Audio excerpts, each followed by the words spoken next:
Bom, nós falamos aí agora de um bom cargo, né, que é conselheiro ou conselheira de Tribunal de Contas.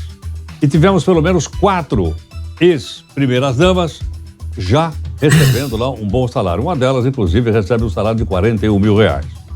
O presidente da Associação Nacional dos Auditores de Controle Externo dos Tribunais de Contas do Brasil, Ismar Viana, está aqui conosco. Ismar, muito obrigado pela sua gentileza em atender a Nova Brasil.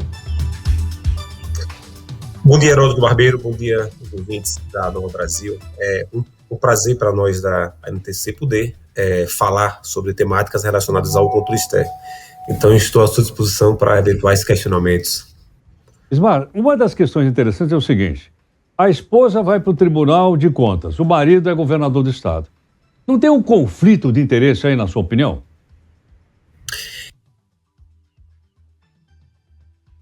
Opa, acho que congelou a nossa imagem. Nossa imagem congelou. Consegue ouvir? Isso, por favor, pode continuar, Ismar. Consegue ouvir.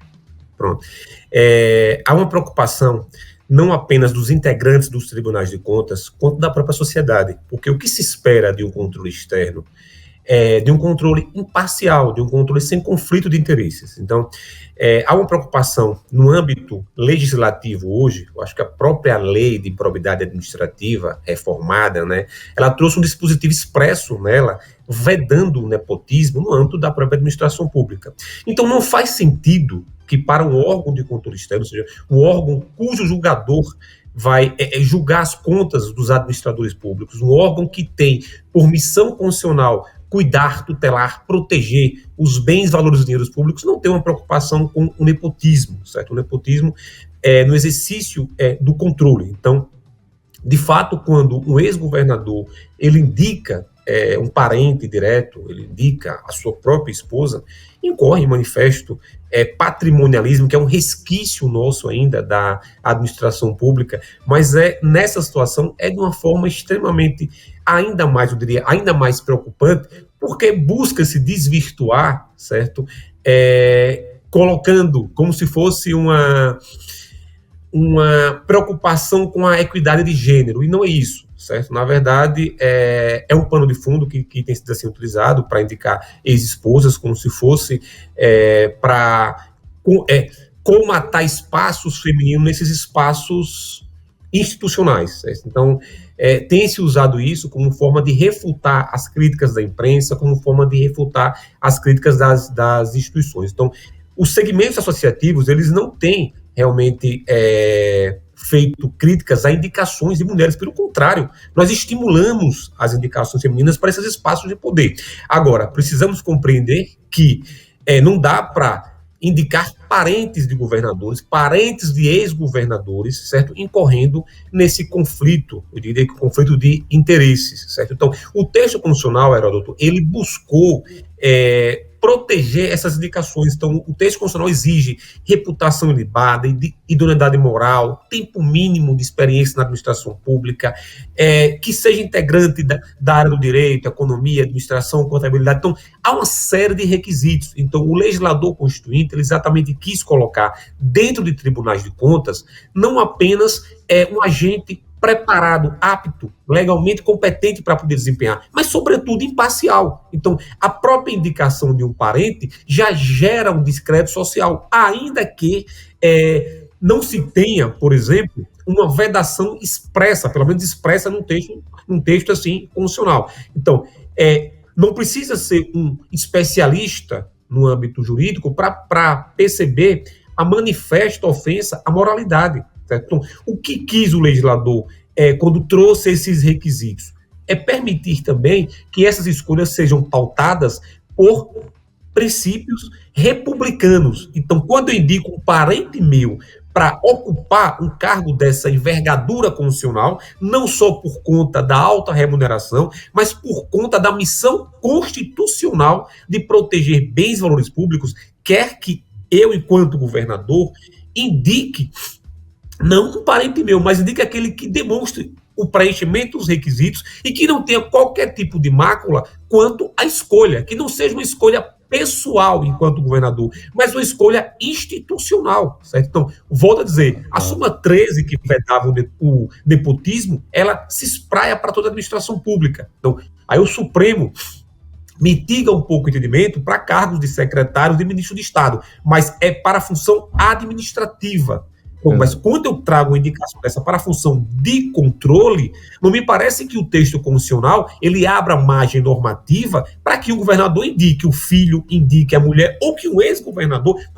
É preciso perceber também a necessidade, Heródoto, de se ter uma quarentena, para que os ex-governadores não terminem indicando parente seu que irão, mais adiante, votar em suas contas, em processos de secretários de Estado da sua gestão. Então, por trás disso, há não apenas o interesse no cargo vitalício, mas numa proteção. Eu diria que é parte de um projeto ilegítimo de manutenção de poder. Porque, assim, criou-se na República, infelizmente, aquela vontade incontrolável de todos assim, ou parcela significativa de ex-governadores de quererem um ministro, um conselheiro para chamar de seu. Isso é típico, isso é resquício, de fato, de um patrimonialismo. Então, assim, não é tão somente essa preocupação de ter um cargo vitalício, de ter uma remuneração ou de ter alguém dentro do tribunal, mas é para passar para o seu grupo político a sua força, a sua permanência dentro do cenário político. Não sei se me fiz entender. Agora, Ismar, a população de uma maneira geral, quando recebe notícias como essa, isso afeta a credibilidade dos tribunais de contas? Mexe, arranha a credibilidade? Não há dúvida, Heródoto, as instituições como um todo, elas dependem da sua reputação institucional. Os órgãos de controle, a sustentabilidade de um órgão de controle é exatamente a sua credibilidade social. Então, assim, há que se esperar de um agente controlador uma conduta ainda mais irrepreensível, ainda mais proba, ainda mais indene a qualquer dúvida do que qualquer outro agente público. Porque quem audita, quem controla, pressupõe que está numa situação de indiscutível dúvida, ou de certeza, melhor dizendo, de que é um agente sobre quem não paira qualquer dúvida sobre a sua imparcialidade. Então, mundialmente falando, o que sustenta o controle é a imparcialidade de atuação. E essa imparcialidade, essa credibilidade é gerada a partir da confiabilidade social. Então, temos pesquisas que, assim, revelam que esse nível de descrédito social nos tribunais de contas, ele se deve, em larguíssima medida, à forma de composição e ingresso no colegiado. E aí você me pergunta, mas não há requisitos constitucionais? Há requisitos constitucionais. Então, eu costumo dizer que não há no plano da normatividade qualquer tipo de margem. O que há é no plano da efetividade. Então, aquele agente que vai aplicar a lei, que não obedece os requisitos. É preciso que uma legislação deixe claro, Heródoto, por exemplo, que eu não posso indicar meu filho para indicar um cargo ou para ocupar um cargo público vitalício? É bem verdade que não, até porque precisaremos até de legislações ainda mais amplas, certo? Então, assim, pressupõe que o agente público ele tem essa certeza de que estamos aqui pautados pelo princípio da moralidade, da impessoalidade. Então, não tenho dúvida, certo, de que essas indicações comprometem. Agora, há outros tantos problemas dentro dos tribunais que também comprometem a credibilidade social. E reitero, em órgão de controle, a credibilidade social ela é pautada pela forma como os agentes públicos eles são escolhidos. Tanto é que quando o agente presta um concurso público, é natural que esse agente goze de uma credibilidade social diferenciada porque não teve indicação político-partidária. Não estou demonizando a indicação política nem os políticos, não é isso. Mas precisamos compreender que o órgão de controle tem que ter alguns critérios aí que precisam ser obedecidos para que a instituição tenha a sua reputação institucional protegida. Perfeito. Ismar, muito obrigado pela gentileza por atender aqui a Nova Brasil. Estou aqui à disposição e muito obrigado pelo espaço concedido pela Nova Brasil. Nós aqui agradecemos ao presidente da Associação Nacional dos Auditores e Controle Externo dos Tribunais de Contas do Brasil, Ismar Viana. Lembrando o seguinte, o caso em tela aqui é o caso do governador do Pará e da primeira-dama. Tem mais 3 lá no Nordeste. E os 3 são ministros atuais do governo atual. E as esposas estão lá. Mas não é só isso. Nas câmaras, os tribunais de contas municipais, por exemplo, São Paulo, é um repositório também de ex-vereador. Não são técnicos.